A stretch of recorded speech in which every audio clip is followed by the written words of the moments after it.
खुश रहने के लिए एक कथा अपनी जिंदगी में उतार लो कि एक लड़का एक गुरुजी के पास में पहुंचा और गुरुजी से बोला कि गुरुदेव खुश कैसे रह सकते हैं। गुरुजी ने कहा चल मैं तेरे को बता दूंगा खुश कैसे रह सकते हैं। ये मेरा पानी का जो हंडा है इसको तू थोड़ा सिर पे रख ले, अपने को थोड़ा काम कर कर आते हैं फिर मैं बताऊंगा तेरे को। उसने सिर पर पानी का हंडा रख लिया, दोनों हाथों से पानी पकड़कर चलता रहा 2 किलोमीटर 3 किलोमीटर 4 किलोमीटर 5 किलोमीटर चलता।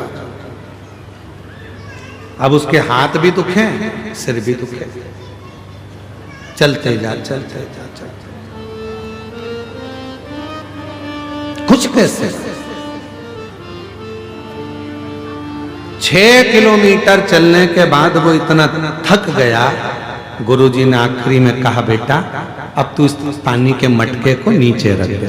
उसने पानी का मटका जैसे ही नीचे रखा इतना आनंद में हो गया, इतना खुश हो गया।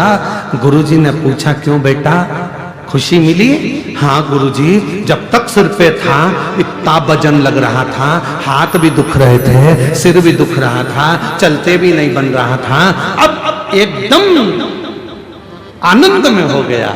गुरुजी ने कहा बस खुश रहने का सबसे सुंदर तरीका है जितने भी बोझ हैं उनको हटा दो।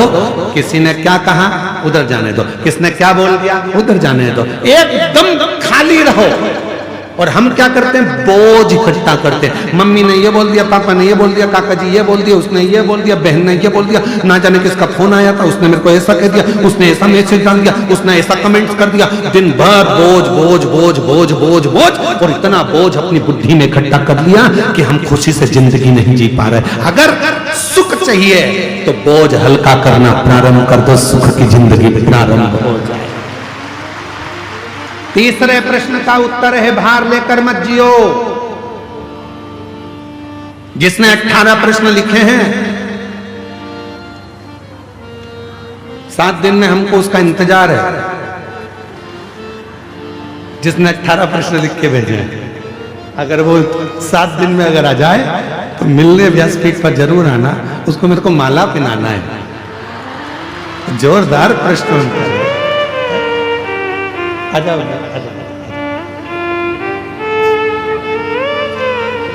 बेलपति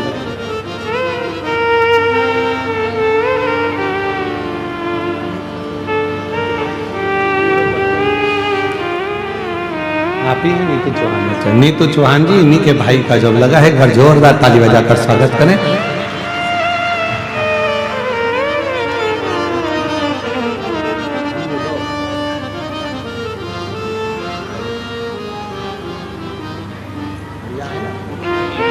का लगा है, ये भाई हैं इन्हीं का ही जॉब लगा है। एक बार जोरदार ताली बजाकर साधुवाद करिए।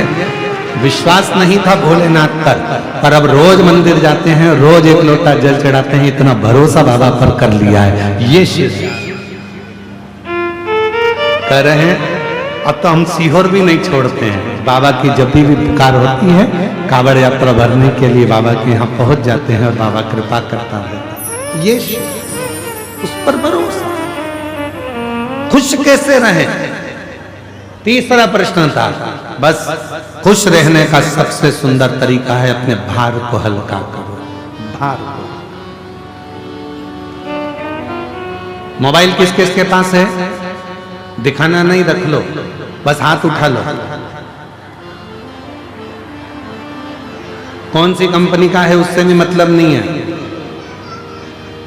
बस हाथ उठाओ किस किस के पास मोबाइल है। हाँ रख लो, हाथ रख लो, ठीक है।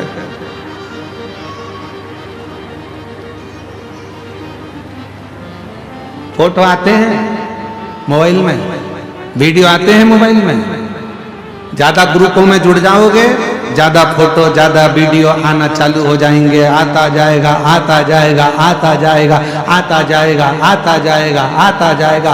बाद में मोबाइल एकदम हैंग हो जाएगा, फिर हिलेगा न डुलेगा। बोलो बोलो, सही है कि गलत है? ना हिलेगा न डुलेगा। फिर तुम इधर ए छोरा इधर आ, देख तो जरा कि इसमें ना जाने क्या हो गया, कल तक तो अच्छा चल रहा था। अरे मम्मी इसमें ज्यादा डाटा भरा गया है, इसको डिलीट करना प्रारंभ करो। डिलीट करोगी सब कुछ खाली कर दोगी, मोबाइल अच्छा चलने लगेगा। उसी तरह अपने मन को जब खाली करना प्रारंभ करोगे तो ये दिल भी शिव में लगना प्रारंभ हो। खाली करना, और हम खाली नहीं कर रहे हैं, इसीलिए हैंक मार रहा है, इसीलिए खाली कर।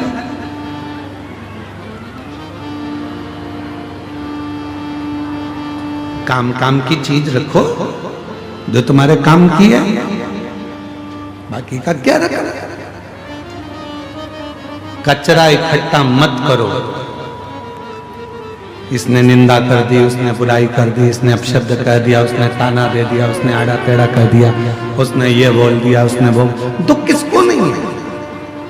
संसार में अगर जन्म लिया है तो संसार में जब हम और आप क्या, भगवान भी अगर इस संसार में जन्म लेते हैं तो उनको भी दुख का सामना करना पड़ता है।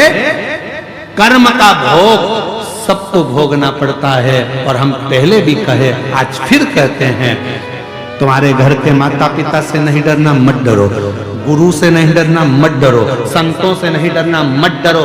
तुम्हारे घर के बुजुर्गों से नहीं डरना, मत डरो। रिश्तेदार से नहीं डरना, मत डरो। नातेदार से नहीं डरना, मत डरो। मंत्री संतरी कलंतरी से नहीं डरना, मत डरो। किसी से नहीं डरना, मत डरो।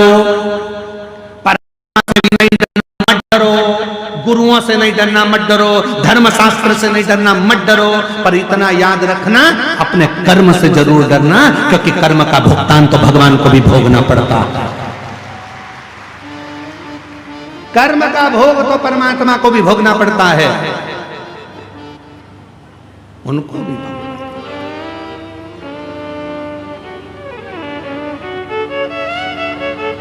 मां जानकी जी ने एक चिड़िया को कैद में रखा था, तो मां जानकी जी को कैद में रहना पड़ा। राम जी ने छुपकर बाली को बाण मारा था, वही बाली ने छुपकर कृष्ण अवतार में भगवान कृष्ण को बाण मारा था। कर्म का भोग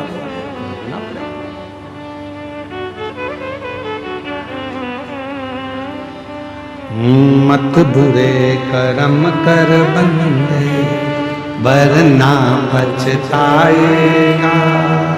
भगवान की आंखों से तू बच नहीं पाएगा, तू बच नहीं पाएगा। अरे ओ अज्ञानी मत करना नानी, तेरे कर्म का फल भी तू ही पाएगा। जैसा किया तूने तेरे आगे आएगा। मत बुरे कर्म कर बंदे, वरना पछताएगा। भगवान की आंखों से तू बच नहीं पाएगा, तू बच नहीं पाएगा। कर्म का भोग तो परमात्मा को भी भोगना पड़ता है। परमात्मा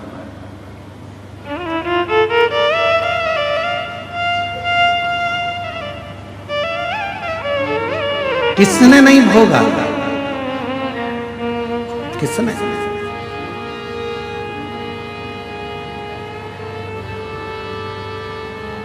कितना सुंदर एक प्रसंग आता है।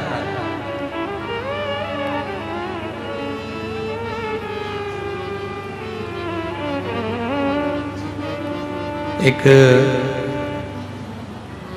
सेठ जी सबको पैसा उधार देते थे, सब।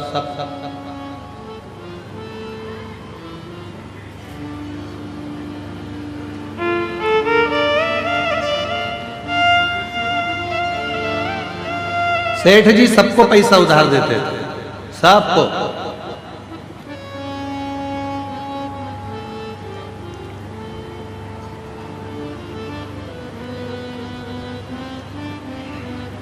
उनके बोर्ड पर लिखा था, हमारे यहां पैसा उधार मिलता है।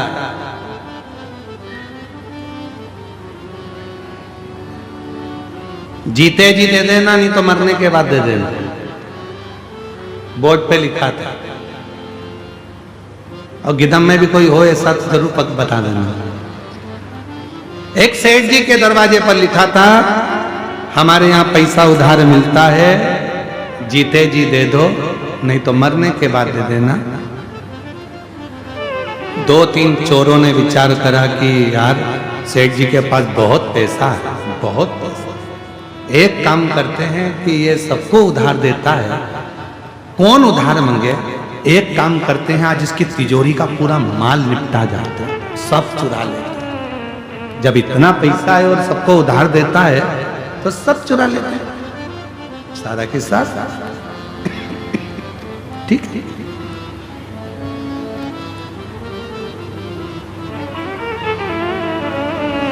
चोरों ने विचार करा आज रात्रि को सेठ जी के तिजोरी में से माल चुराना, ये बहुत उधार देता है। चल दिए सारे चोर इकट्ठे होकर भैंस के तबेले में पहुंच गए, जहां पर भैंस बनती थी, जहां मईस बनती थी। छुप गए। सेठ जी अलमारी बंद करेगा, जाएगा और अपन पूरा के पूरा माल चुरा लेंगे। भैंस के तबेले में, भैंस के वाड़े में वो जाकर छुप गए, जहां भैंसे भैंसे बंधी हुई थी। चोरों ने छुप कर बैठे थे। इतनी देर में भैंस आपस में बात करने लगी। एक भैंस ने दूसरी भैंस से पूछा, ओ जीजी तो कितने साल से सेठ जी के यहाँ दूध दे रही है? उसने कहा मुझे 4 साल हो गए। दूसरी से पूछा, तुझे कितने साल हो गए? मुझे 10 साल हो गए सेठ जी के यहाँ दूध देते देते।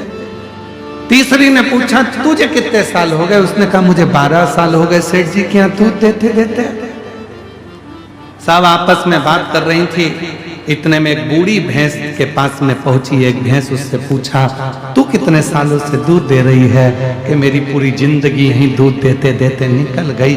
सेठ जी नोच नोच के दूध निकाल लेता है। तो उसने पूछा बूढ़ी भैंस से, एक बात बता, आखिर अपन सब सेठ जी के घर में इतना दूध क्यों दे रहे हैं? कि सेठ बहुत समझदार है, उसने दरवाजे पर लिख कर रखा है, उधार लिया है, जीते जी दे दो, नहीं तो मरने के बाद देना। मैं जीते जी नहीं दे पाई, इसलिए मरने के बाद भैंस बन के निचोड़ निचोड़ के निकाले जा रहा है, सारा दूध निकाले जा रहा है, सारा। इसलिए मेरी जीजियों, मेरे जी जाओ, सावधान इंडिया, सावधान हो जा। किसी का लिया है तो दे दो, नहीं तो मरने के बाद वो नोच नोच के निकालेगा। फिर अगला जन्म ना जाने कौन सा होगा और हमको चुकाना पड़ेगा। भगवान की कृपा है जो अच्छे कुल में जन्म लिया, भगवान की कृपा है अच्छे घर में जन्म लिया, भगवान की कृपा है अच्छी पत्नी, अच्छे बच्चे मिले, भगवान की कृपा है जो 2 रोटी खाने को मिली, भगवान की कृपा है जो पूरा शरीर अच्छा दिया, और भगवान की कृपा है जो कहीं अच्छे लोगों से मिला दिया, ये उसकी कृपा है। इसलिए प्रयास करो कि अच्छा कर्म कर कर जाना, बुरा कर्म कर कर उसके सामने पहुंचो तो मुख दिखा सकते, मुख दिखा सकते, कर्म। कितना सुंदर व्याख्यान। कश्यप बाबा का कथा आती है, कश्यप ऋषि की कथा आती है। कश्यप बाबा स्वयं एक यज्ञ की रचना करे, और उस यज्ञ की रचना करने में कश्यप बाबा को गौ माता की जरूरत पड़ी कि गाय लाओ, यज्ञशाला में बांधना है। कश्यप ऋषि गाय लेने के लिए वरुण देवता के पास चले गए। वरुण जी गाय चाहिए। वरुण जी ने कहा कश्यप बाबा गाय तो दे दूंगा, पर गाय के बछड़े भी हैं, इनको भी लेकर जाओ। कश्यप ऋषि ने कहा मुझे गौ माता से मतलब है, मुझे बछड़े से कोई मतलब नहीं, मुझे बछड़ा नहीं चाहिए। खूब समझाया वरुण बाबा ने, पर नहीं माने कश्यप ऋषि। आखिरी में फिर यज्ञशाला में पहुंचे। विद्वान ब्राह्मणों ने कहा इस यज्ञ को पूर्ण करने के लिए गौ माता की जरूरत है, गाय ला कर दो। कश्यप ऋषि गए आधी रात को वरुण जी की गौशाला में जाकर गौ माता को खोल कर लेकर आ गए। उनके बछड़े रंभाने लगे, चिल्लाने लगे बछड़े। जब गौशाला में से बछड़े की आवाज आई, वरुण जी दौड़ कर गए। जाकर देखा बछड़े रो रहे थे। क्या हुआ? गौशाला में जाकर देखा तो गाय नहीं थी पर बछड़े थे। मालूम पड़ा कि कश्यप ऋषि यज्ञ को कराने के लिए गाय लेकर चले गए। बछड़े खोलकर कश्यप बाबा के यज्ञशाला में वरुण जी पहुंच गए। वरुण जी ने कहा, कश्यप बाबा आप यज्ञ करो, मना नहीं है, आप गौ माता को रखो, मना नहीं है, पर इन बछड़ों को भी साथ में रखो। गाय बिना बछड़े के कैसे रहेगी? बछड़े के बिना गाय सुनी और गाय के बिना बछड़ा सुना। कश्यप ऋषि नहीं माने। यज्ञ करने के लिए केवल गौ माता की जरूरत है, इसलिए गाय को रखूंगा, बछड़ा नहीं चाहिए।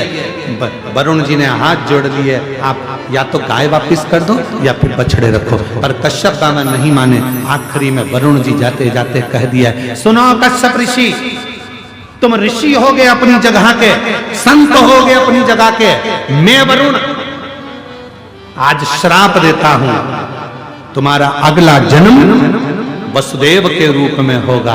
और जैसे मेरे बछड़े अपनी गाय के लिए रो रहे हैं, वैसे ही तुम भी अपनी औलाद के लिए रोओगे। और वो वसुदेव जी के घर में बच्चे हुए और रोना वसुदेव बाबा को पड़ा। रोना वसुदेव जी को पड़ा। कर्म का दंड मनुष्य को भोगना है। अगर परमात्मा ने हमको अच्छा हाथ दिया, अच्छा पांव दिया, नेत्र दिया, शरीर दिया, सारा शरीर अच्छा बनाया, परमात्मा को धन्यवाद देना कि तेरी कृपा से प्राप्त हुआ, तूने दिया, तेरी करुणा से।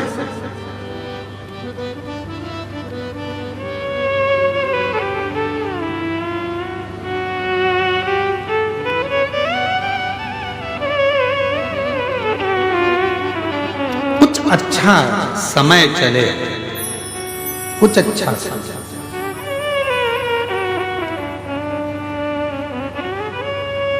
कल एक पत्र पढ़ा था इंजीनियर साहब का, कल वो आ नहीं पाए थे शायद, उनका आज एक पत्र वापस आया।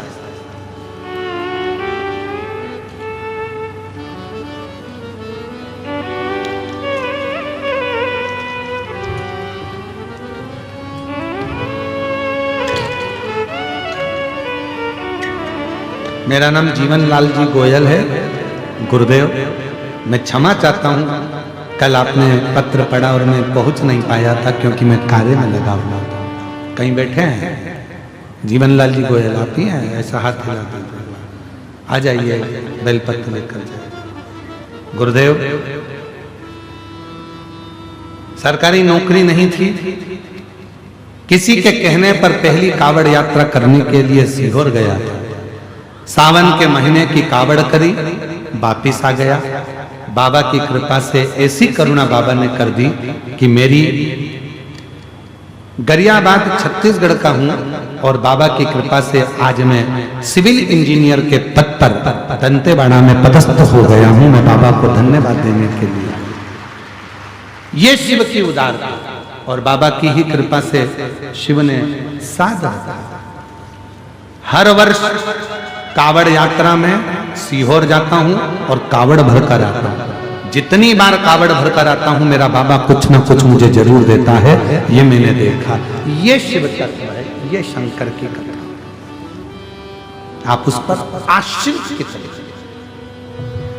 कितने आश्रित, ये आपके ऊपर निर्भर कर। जो जैसी भावना, बोलो बोलो सब जीजियां बोलो, पीछे वाली भी, साइड वाली भी, आस पास वाले सब। जो जैसी वो वैसा ही फल, नहीं खाली उसे लौटाया, वो मन ही मन और कर दिया माला माल काशी वाले, लुटा दिया भंडार काशी। आप जिस भाव से बाबा को भजते हो, बाबा उसको स्वीकार करते हैं। समय अच्छा चले, शरीर अच्छा चले, अच्छा करिए। जीवन में हम जैसा करेंगे वैसा हमको भोगना पड़ता है। परमात्मा की कृपा से शरीर मिला है तो परमात्मा में समर्पित हो। हम ये नहीं कहेंगे तुमसे कि तुम घर छोड़ो, परिवार छोड़ो, कुटुंब छोड़ो, नाते छोड़ो, रिश्ते छोड़ो, कुछ मत छोड़ो, पर अपने घर में रहकर मेहनत भी करो, संघर्ष भी करो और शिव की भक्ति भी करो। शिव भक्ति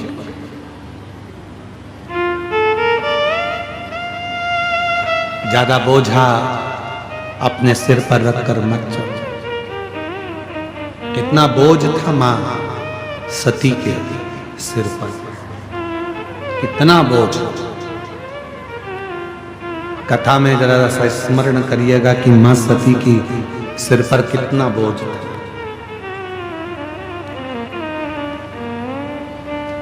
हल्का नहीं कर पाते हैं तो लोग फिर अपना शरीर त्याग देते हैं।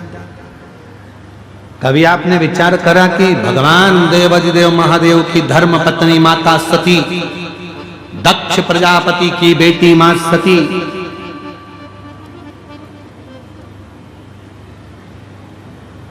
कोई साधारण थी क्या? पर इतना डिप्रेशन में पहुंच गई मां सती, इतना टेंशन मां सती की जिंदगी में हो गया, इतना चिंता मां सती के जीवन में आ गई।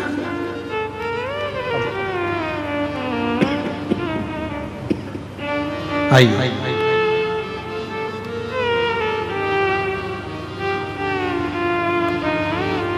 बधाई हो।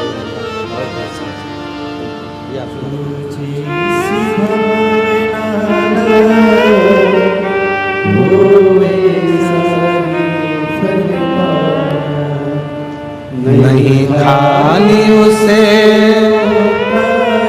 एक बार जोरदार ताली बजाओ। बाबा की कृपा से प्रत्येक वर्ष हर साल कावड़ भरने के लिए कुबेरेश्वर धाम जाते हैं और जितनी बार जाते हैं उतनी बार बाबा से कुछ लेकर आते हैं। ये शिव मां सती की जिंदगी में कितना कितना भार होगा, जरा विचार करिएगा। मां सती के जीवन में कितना कितना भार मस्तक पर चढ़ गया होगा जो मां सती ने अपने प्राणों को त्याग दिया। मां सती ने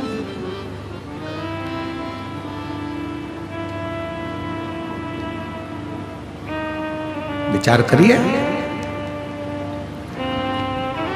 मां सती बैठी हुई थी, पिता ने यज्ञ रखा था, यज्ञ सबको बुलाया था, मां सती को, शिव को नहीं। सब आए हैं यज्ञ में, पर भगवान देवाधिदेव महादेव के पास में कोई पत्र नहीं गया, कोई बुलावा नहीं गया, कोई बुलाया नहीं गया, कोई ने जाकर सूचना नहीं दी कि दक्ष प्रजापति के यहां यज्ञ है, तुम आओ। बल्कि यज्ञ के पहले दक्ष प्रजापति ने एक सभा रखी थी। उस सभा में भगवान देवाधिदेव महादेव बैठे थे और सब बैठे हुए थे। दक्ष प्रजापति का आगमन हुआ था। शंकर भगवान उठकर खड़े नहीं हो पाए, सब खड़े हो गए, शिव खड़े नहीं हुए। तो दक्ष प्रजापति को क्रोध आ गया था, श्राप दे दिया, हे शिव, मेरी बेटी सती का विवाह तेरे साथ में हुआ है और तूने अपने ससुर का अपमान करा है। मैं तुझे श्राप देता हूं कि तू शमशान में निवास करेगा। जैसे ही शंकर भगवान ने सुना शमशान में निवास करूंगा, शिव जी प्रसन्न होने लगे, नाचने लगे। भगवान ब्रह्मा विष्णु ने पूछा, भोलेनाथ आपको श्राप लगा है और आप नाच रहे हो? शंकर भगवान कहते हैं, इसको श्राप कहते हैं क्या? मेरे ससुर मेरे बारे में कितना अच्छा सोचे हैं, मेरे ससुर ने मेरे लिए कितना अच्छा सोचा। उन्होंने मुझे शमशान का निवास दिया। मेरे ससुर के बराबर दुनिया में कोई ससुर नहीं होगा जो इतना अच्छा सोचा। प्लाट भी दिलाया तो ऐसी जगह दिलाया जहां कोई कब्जा ही नहीं करेगा। इससे जोरदार जगह कहां हो? लोग मकान पर कब्जा कर सकते हैं, दुकान पर कब्जा कर सकते हैं, फैक्ट्री पर कब्जा कर सकते हैं, जगह पर कब्जा कर सकते हैं, पर दुनिया का कोई व्यक्ति नहीं कि जहां पर व्यक्ति को जलाया जाता हो उस जगह पर कब्जा कर ले। मेरा स्थान वहां होगा, ये तो मुझे प्रसन्नता होना चाहिए। प्रसन्नता। पर दक्ष प्रजापति ने ठीक नहीं किया, ठीक नहीं। सती मैया के ऊपर टेंशन आ गया, मेरे पिता ने मेरे पति का अपमान कर दिया, चिंता में पड़ गई, बहुत ज्यादा चिंता।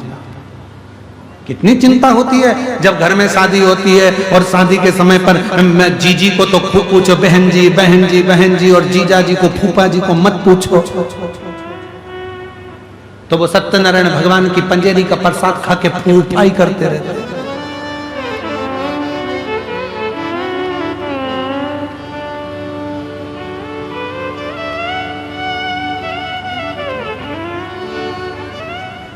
एक ही नाम है जो आज तक चेंज नहीं हुआ। जीजा जी जीजू हो गए,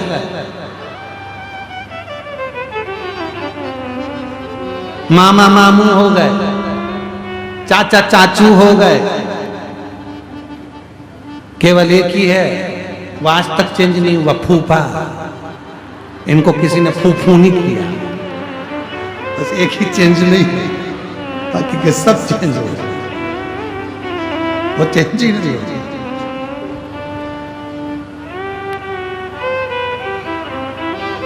महाराज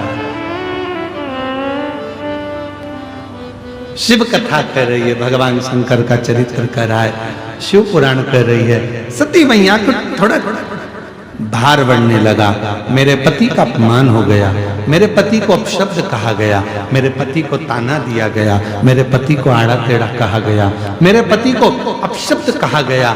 चिंता बढ़ती गई और चिंता क्या बढ़ी, जब सबको बुलाया और सती माता के यहाँ कोई पत्र ना आया, तब और ज्यादा मस्ती टेंशन में पड़ गई, भार बढ़ गया। भार शिव जी के पास पहुंची, बाबा भोलेनाथ जी ने समझाया, क्या हो गया सती, तुम्हारा चेहरा उतरा हुआ है। सती ने कहा, प्रभु मेरे पिताजी के यहाँ यज्ञ है, सबको बुलाया पर अपने को नहीं बुलाया। शंकर भगवान बोले, कितनी अच्छी बात है, सबको बुलाया अपने को नहीं बुलाया, कुछ देना भी नहीं पड़ेगा। उनको मालूम है इनकी परिस्थिति ठीक नहीं है तो क्या देंगे, इसीलिए नहीं बुलाया होगा। चिंता मत करो, तुम तो अपने घर में आराम से रहो। सती कहने लगी, ऐसी कोई बात होती है? ठीक है, सती को समझा दिया। थोड़ी देर बाद वहीं से देव ऋषि नारद निकल कर चले गए, श्रीमन्नारायण। और जैसे ही नारद जी निकल कर गए, सती मैया ने नारद जी को देखा, नारद जी को देखते से सती ने अपना चेहरा नीचे कर लिया, पर देवऋषि नारद ऊपर से नीचे आ गया और नीचे आके श्रीमन्नारायण श्रीमन्नारायण। सती मैया ने कहा, लड्डू खाओगे? नारद जी बोले, नहीं, अब तो तुम्हारे पिताजी के घर खाएंगे। अच्छा, तो तुम भी जा रहे हो? हाँ। तो इतने में देवऋषि नारद ने कह दिया, मैया तुम्हारे यहाँ पत्र नहीं आया, तुम्हारे पिता अपने दामाद को भूल गए। सती मैया बोली, अब तो ऐसा होता है कि घर के लोगों को पत्र की जरूरत नहीं पड़ती है, इसलिए नारद जी तुम जाओ। तो नारद जी ने कहा, जब पत्र की जरूरत नहीं है तो तुम हमारे साथ चलो, हम तुमको घुमा के लाते हैं यज्ञ में। ना ना, नहीं जाऊंगी, मैं पति की आज्ञा नहीं, मैं नहीं। नारद जी चले गए। थोड़ी देर बाद में गरुण जी जा रहे थे, उन्होंने भी यही कहा। वरुण जी जा रहे थे, उन्होंने भी यही कहा। सती के मन में उत्कंठा जाओ।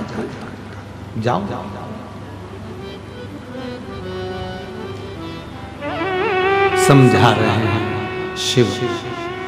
आज भगवान शंकर समाधि में भी नहीं बैठे, अपनी धर्म पत्नी सती को समझाते रहे।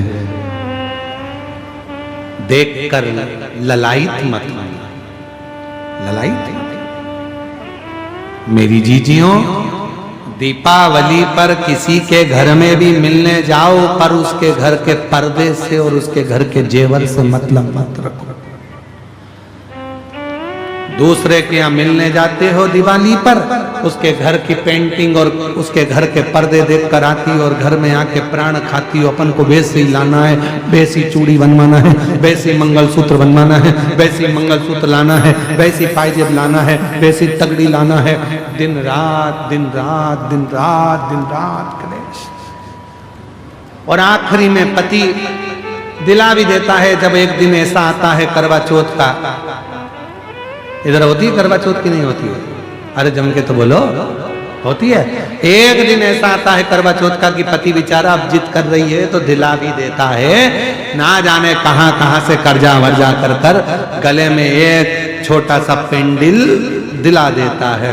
पर जिस दिन वो करवा चौथ की पूजन करती है और वो अपने पति का चलनी में मुंह देखती है, ये तो पति को देखती है, पति उसके गले का मंगलसूत्र 50,000 का देखता है।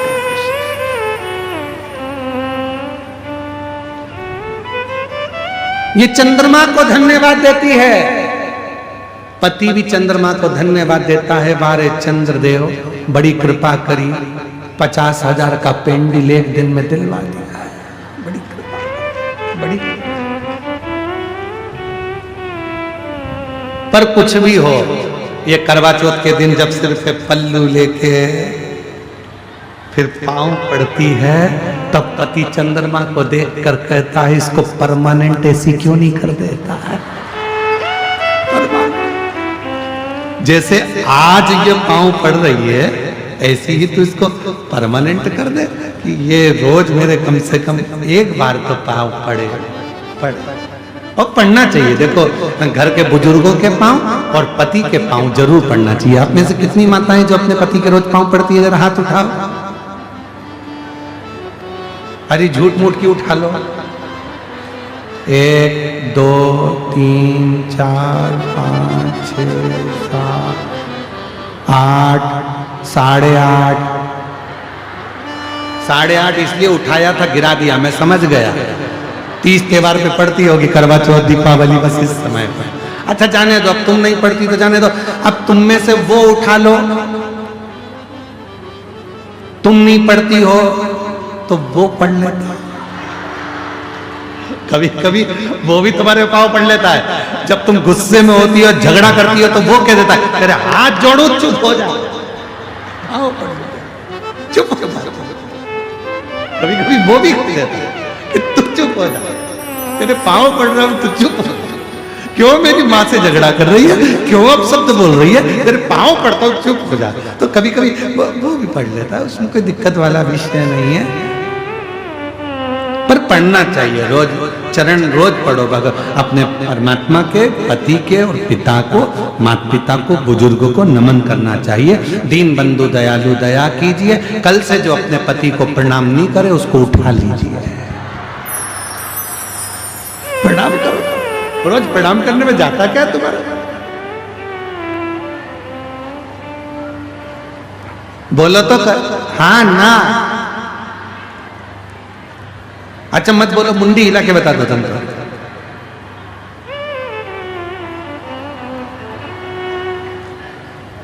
करना चाहिए, रोज प्रणाम करने में थोड़े ना कुछ घटता है, अपना कुछ नहीं करता। महाराज शिव कथा कर रहे हैं। शिव की शरण में आ जा,